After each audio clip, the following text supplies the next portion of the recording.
A paz e a graça de Jesus Cristo seja na vida de todos. Hoje o nosso estudo está no Evangelho de Marcos, no capítulo 10, a primeira parte de outro capítulo extenso, e Jesus vai começar nesse capítulo falando sobre o divórcio. Jesus saiu daquele lugar e foi para a região da Judéia, que fica no lado leste do Rio Jordão. Uma grande multidão se juntou outra vez em volta dele. E ele ensinava a todos, como era do seu costume. Nós já temos aqui um aprendizado para as nossas vidas com o testemunho de Jesus. Jesus tinha bons costumes.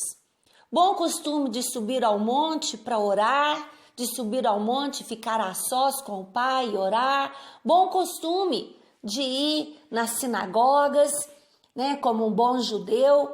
Então Jesus mostra que nos organizar e ter bons costumes é muito proveitoso.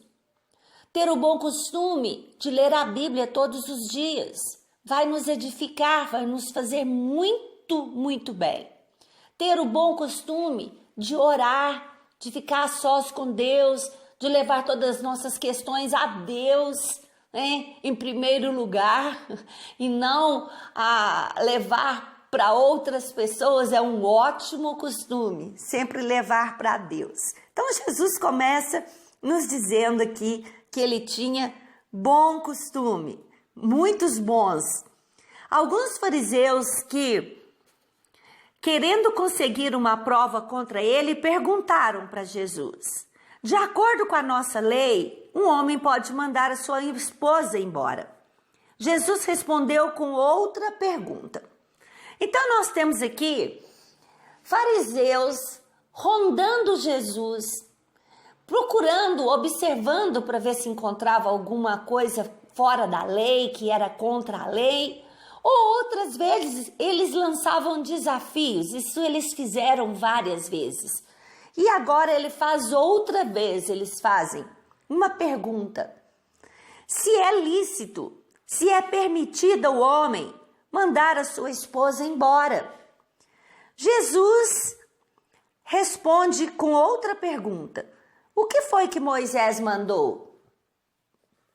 Eles responderam: Moisés permitiu ao homem dar à sua esposa um documento de divórcio e mandá-la embora.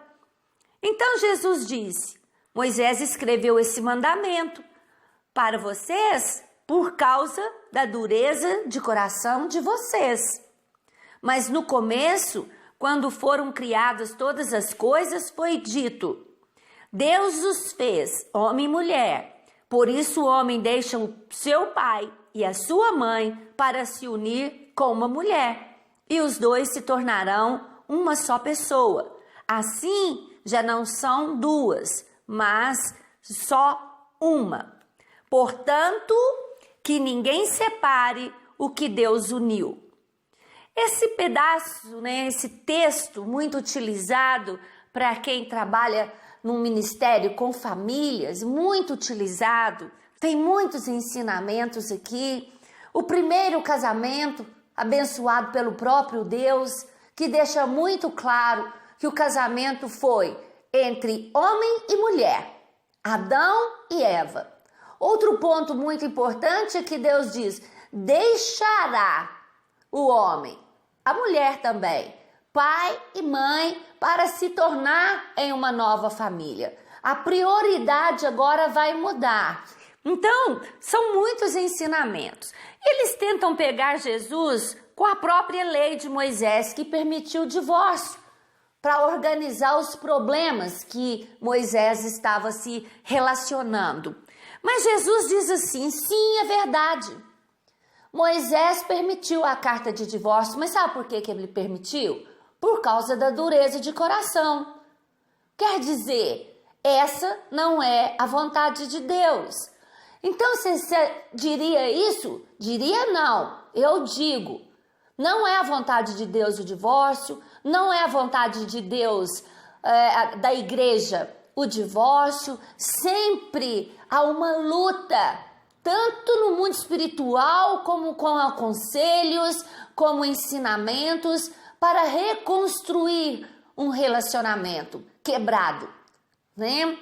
Agora, tudo tem que ser levado à liderança espiritual, confiar na liderança espiritual, buscar ajuda, né? Porque muitas vezes nós vemos isso, uma das partes do relacionamento, do casamento, lutando e buscando e batalhando espiritualmente, e a outra pessoa não quer viver uma vida de solteiro, quer viver uma vida de adultério, quer viver uma vida de violência doméstica, todo tipo de violência. Então, cada caso é um caso. Jesus não foi pego pelos fariseus, né? E toda situação deve ser levado a um líder espiritual para auxiliar, para ajudar. Mas não é a vontade de Deus o divórcio. Não é a vontade de Deus,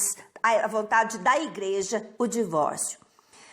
Quando já estava em casa, os discípulos tornaram a fazer a pergunta sobre esse assunto e Jesus respondeu: o homem que mandar a sua esposa embora e casar com outra estará cometendo adultério contra sua esposa.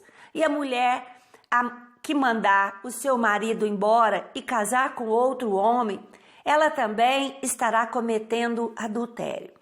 É outro assunto também polêmico que precisa ser analisado assim bem de pertinho, né? Mas muitas pessoas se convertem, a mulher converte e o homem não vai para a igreja, não se rende a Jesus, ou vice-versa. Isso não é motivo para separação, né? Então aqui Jesus está dizendo, em caso de ser repudiado ou não ser repudiado, saiu porque quis, não foi repudiado, então não tem o direito ao divórcio. Depois disso, algumas pessoas levaram as suas crianças a Jesus para que ele as abençoasse. Mas os discípulos repreenderam aquelas pessoas. Nós já vimos os discípulos, como diz a expressão, dar o fora, tomar atitude que não tem nada a ver com o ministério de Jesus, com o que Jesus veio fazer. E essa é uma das situações. Algumas pessoas, alguns pais, levaram as suas crianças para que Jesus tocasse nelas e abençoasse a vida daquelas crianças. E aquelas crianças também querendo se achegar até Jesus. E os discípulos impediam, diziam que não podia. E Jesus, é como se fosse uma perda de tempo, né? Como se a criança não tivesse aquele valor como outra pessoa, como uma pessoa, né? Então os discípulos estavam tremendamente enganados. Quando Jesus viu isso, não gostou. Jesus não gostou e disse: deixe que as crianças venham a mim e não proíbam que elas façam isso, pois o reino de Deus é das pessoas que são como essas crianças. Eu afirmo a vocês que isso é verdade. Quem não receber o reino de Deus como uma criança, nunca entrará nele. Então Jesus abençoou as crianças e pondo as mãos sobre elas. Jesus aqui traz um grande ensinamento para nós. Eu sempre digo que nós precisamos fazer pergunta para a Bíblia, para a palavra de Deus. Aqui citou que para entrar no reino de Deus eu devo ser como uma criança. Em outros evangelhos dizem que o reino de Deus é delas. Então eu tenho que ter a inteligência, a sabedoria de perguntar o que é que uma criança tem, que eu preciso ter, porque se eu não tiver, eu não entrarei no reino de Deus. Eu não tenho aqui uma lista pronta para nós, mas nós percebemos as crianças um coração puro e é o necessário para entrar no reino de Deus.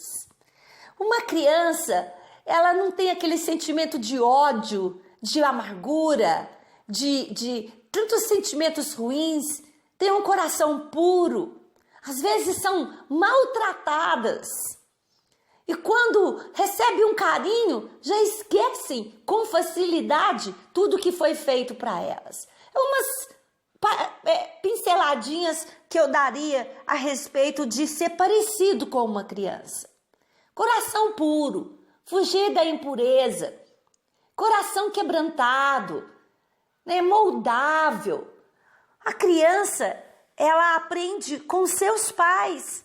Às vezes nós vemos crianças tão pequenas tomando atitudes racistas, por exemplo. Elas estão sendo moldadas e, nesse caso, muito mal moldadas, né? Porque elas aprenderam isso com alguém. Porque uma criança que ninguém ensinou isso para ela não teria um sentimento racista, né? Então fica a dica para nós aqui. O que tem o coração de criança que eu preciso mudar na minha vida? Depois nós temos outro título que é o moço rico. Quando Jesus estava saindo de viagem, um homem veio correndo, ajoelhou-se na frente dele e perguntou: Bom mestre, o que devo fazer para conseguir a vida eterna? Jesus responde: Por que me chama de bom? Só Deus é bom e mais ninguém. Você conhece os mandamentos? Não mate, não cometa adultério, não roube, não dê falso testemunho contra ninguém, não tire nada dos outros, respeite o seu pai e sua mãe. Note um ponto muito importante no que Jesus está dizendo para esse moço em relação aos mandamentos. Ele não citou aqui os mandamentos em relação a Deus. Não ter outros deuses diante de ti, não fazer imagem e escultura, não se prostrar diante deles. Aqui Deus não falou sobre esses mandamentos. Ele falou sobre os mandamentos relacionados ao próximo. Eu firo o meu próximo quando eu cometo adultério, quando eu roubo, quando eu dou falso testemunho, quando não respeito o pai e mãe. Então Jesus já foi muito específico, ele já está dando uma dica para nós aqui a respeito desse moço. Mestre, diz o moço, desde criança eu tenho obedecido a todos esses mandamentos, respondeu o homem. Jesus olhou para ele com amor e disse: gente, discipular é sempre com amor. Ensinar é sempre com amor. O amor é superior. Nós alcançamos grandes feitos com amor. Falta uma coisa para você fazer. Vá, venda tudo o que tem e dê o dinheiro aos pobres. E assim você terá riqueza no céu. Depois venha e me siga. Quando o homem ouviu isso, fechou a cara, porque era muito rico. Foi embora triste. Jesus então olhou para os seus discípulos que estavam em volta dele e disse: como é difícil os ricos entrarem no reino de Deus. Então nós temos aqui um jovem rico que tem interesse em ter a vida eterna. Que coisa boa, ter interesse em ter a vida eterna. E ele chega a Jesus e Jesus fala com ele: bom, você quer a vida eterna? Você cumpre os mandamentos. E ele falou: eu tenho cumprido desde criança os mandamentos. Mas Jesus já tinha dado aquela sondada assim que vai lá dentro e nada fica escondido dele. Nada, nada. Então, e ele vai e cita só os mandamentos em relação ao próximo. Percebam. Então Jesus falou com ele: ah, sim, então você cumpre a lei? Ah, só te falta uma coisa.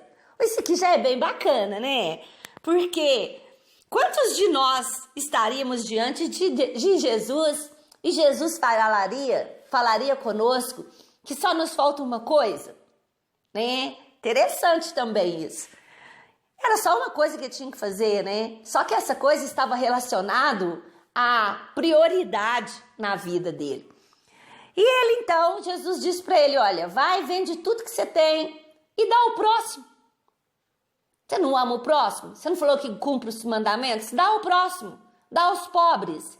E ele se entristeceu. Ele caiu o semblante, não gostou da resposta de Jesus e foi embora. E isso foi tudo acontecendo na frente de todos que estavam ali. E todos provavelmente olharam para Jesus para ver o que Jesus iria falar. E Jesus falou sim. Muito difícil entrar um rico no reino de Deus. Aí a gente pensa, mas por quê? Tem tantas pessoas que são ricas e estão no reino de Deus. Porque o problema é a prioridade, é o apego que atrapalha. O problema é o amor ao dinheiro. Que o dinheiro é que está controlando a vida daquela pessoa. E não a pessoa controlando, sobretudo, o que ela tem.